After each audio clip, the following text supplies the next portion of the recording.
Welcome to this explainer. Today, we're going to untangle a massive point of confusion in the AI industry right now. We're looking at two critical frameworks that are absolutely reshaping how artificial intelligence communicates: the Model Context Protocol, or MCP, and the Agent-to-Agent Protocol, known as A2A. If you're building or managing AI systems, understanding the difference between these two isn't just some minor technical detail. It's literally the foundation of your future architecture. Here's our roadmap for today. We'll start by looking at the great agent protocol confusion.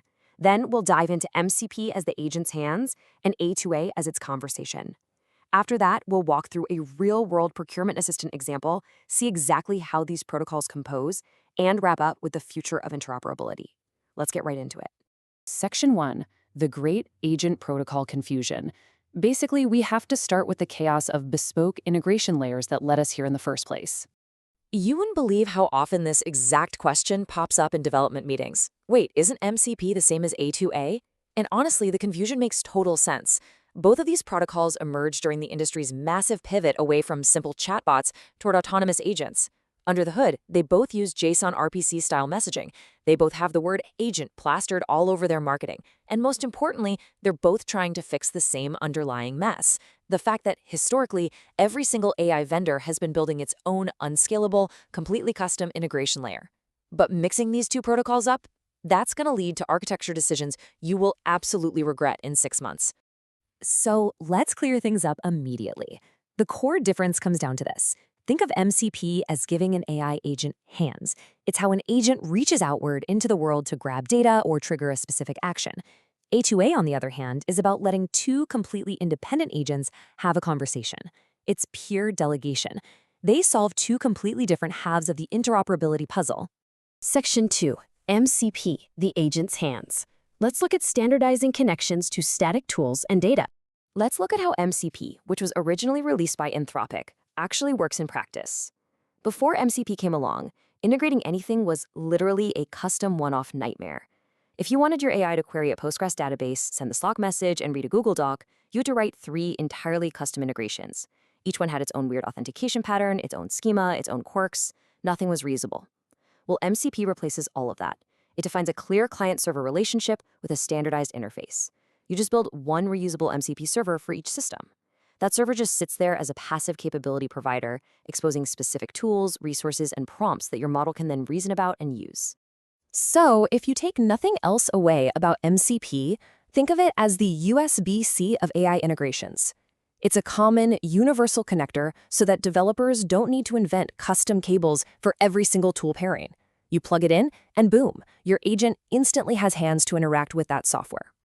All right, Section 3, A2A, the agent's conversation. This is where we standardize communication between autonomous systems.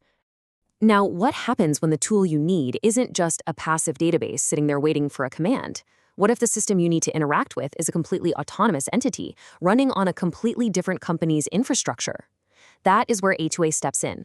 Championed initially by Google and now managed by the Linux Foundation, A2A tackles a really interesting problem. Independent agents are totally opaque to one another. I can't see your agent's private tools, and I definitely can't see its internal reasoning. So A2A introduces this concept called an agent card. It's basically a standardized profile that describes an agent's capabilities.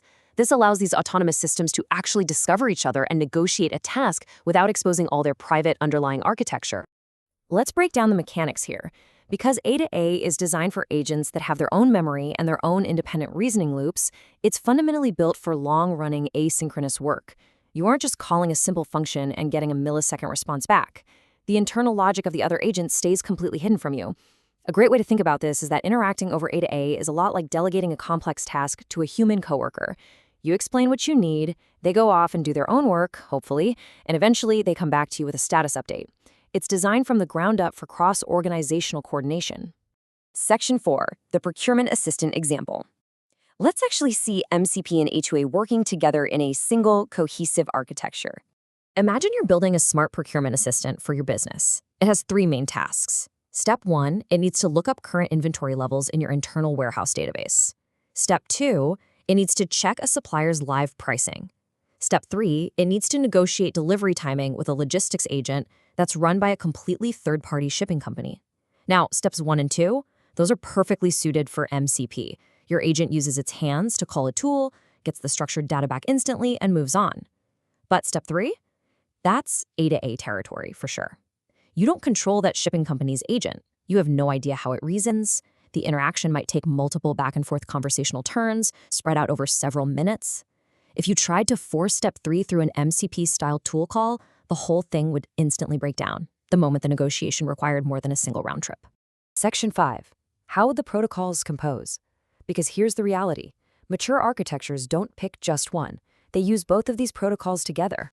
When you break down the technical assumptions separating the two, the distinctions are actually super clear.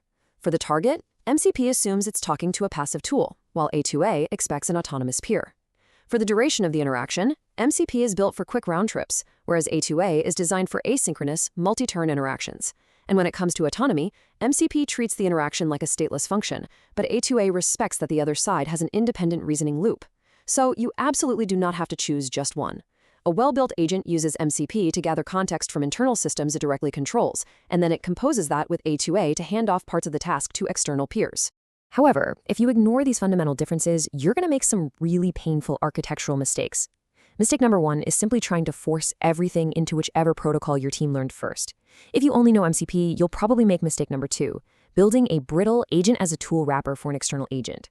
Doing that completely throws away the rich, asynchronous nature of real agent coordination. Conversely, if you only know A2A, you end up making mistake number 3, standing up a massive, heavy A2A agent, complete with all its processing overhead, just to ask a basic database what time it is. Finally, Section 6, the future of interoperability. We are moving incredibly fast toward unified identity, authentication, and trust. The timeline of adoption we are seeing here is absolutely staggering. Anthropic only just introduced the Model Context Protocol back in November of 2024. By June 2025, Google donated A2A to the Linux Foundation, and by April 2026, the A2A protocol had already surpassed 150 organizations, landing in major cloud platforms for enterprise production use. Because the ecosystem is moving this fast, the biggest focus right now across both communities is solving some massive security questions. Anthropic and the MCP community are working hard on extending better auth flows, while the A2A spec under the Linux Foundation is heavily focused on standardizing task lifecycles. After all, letting an autonomous agent from another company talk directly to your autonomous agent is a huge security question before it's ever a protocol question. So what's your ultimate takeaway from this explainer? It comes down to a very simple rule of thumb. Use MCP to give an agent a tool. Reach for A2A to converse with an independent agent that you do not control. Don't just build the more complex protocol just because it's the newer marketing buzzword in the room. Match the exact protocol to the specific job at hand. As you sit down to design your next AI architecture, I want to leave you with this provocative thought. We are officially entering an era where AI doesn't just talk to humans anymore. It negotiates, it collaborates, and it transacts with other AI from entirely different companies. So as your agents begin talking to external agents, how will you secure your autonomous workforce? Thanks for joining me on this explainer, and I'll see you in the next one.